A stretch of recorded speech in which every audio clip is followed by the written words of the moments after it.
In the sleepy village of Woodhust, nestled deep in the English countryside, neighbors kept to themselves. Life was predictable, peaceful, safe, until one man, Peter Langford, dropped dead in his own living room. A stroke, they said, but his widow? She didn't shed a single tear. Meet Margaret Langford, known to locals as a devout churchgoer, a volunteer at the hospice, and a woman who made the best plum cake in the county. No one imagined she might also be a cold-blooded killer.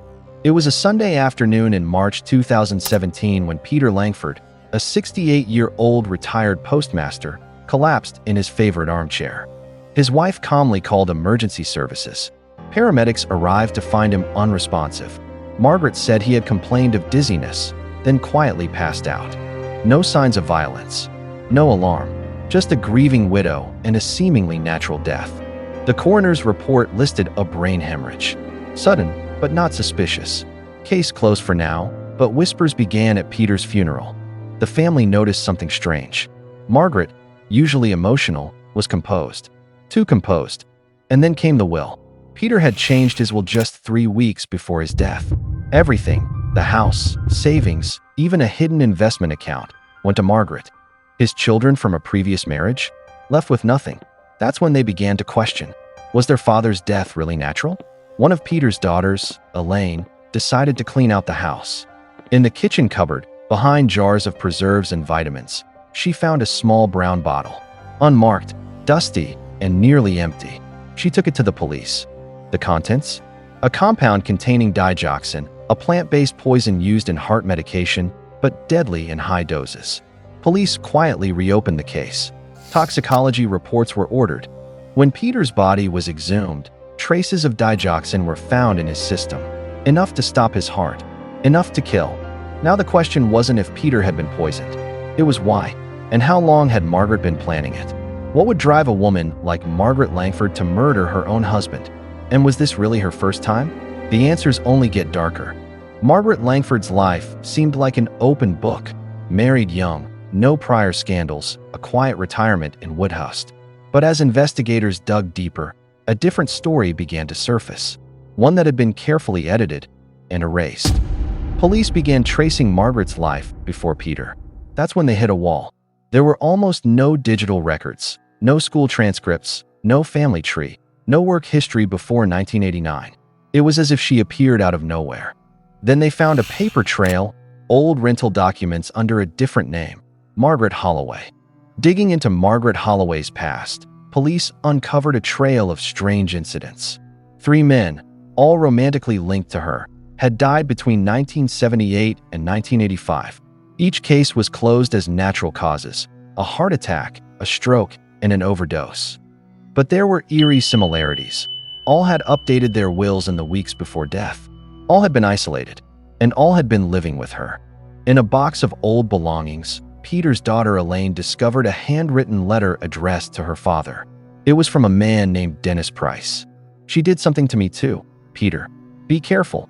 Don't eat anything unless you saw her make it." Dennis Price had died 5 years earlier of liver failure. But now he was another puzzle piece, and potentially another victim. Forensic analysts reviewed the earlier cases Margaret was linked to. Though the original toxicology reports were limited, new technology allowed for retesting of preserved samples. Traces of digitalis were found, just like in Peter's case. Police were no longer investigating a widow. They were building a case against a serial killer. Margaret Langford was arrested at her home on June 14, 2018. She didn't resist. She simply asked one question. "Who told you?" Inside her kitchen drawer, police found neatly labeled vials, a ledger of medications, and a small lockbox containing dozens of old photographs of men, none of whom were Peter. Was Margaret Langford the quiet churchwoman, or a careful killer with a decades-long pattern? On October 1, 2019, Margaret Langford, also known as Margaret Holloway, stood trial at the Old Bailey. She was 73 years old, frail, quiet. But what the prosecution would reveal painted the image of a woman far more dangerous than anyone could have imagined. Margaret was charged with the murder of her husband Peter Langford. But as the trial progressed, it became clear she was likely responsible for at least 3 other deaths. The Crown focused on Peter's case because they had the clearest evidence. Her defense claimed Peter had a weak heart and that Margaret had nothing to gain from his death. But the prosecution had the timeline, the motive, the poison, and the letter from Dennis Price. In a surprise move, Margaret chose to testify. What the public expected was denial. What they got was eerie calm. Peter wasn't a bad man, but he stopped listening to me. They always do in the end. That one sentence shifted the room. Prosecutors later said it was the moment the jury stopped seeing her as a grandmother and started seeing her as a predator. After 11 days of testimony and 5 hours of deliberation, the jury returned with a verdict, guilty of murder.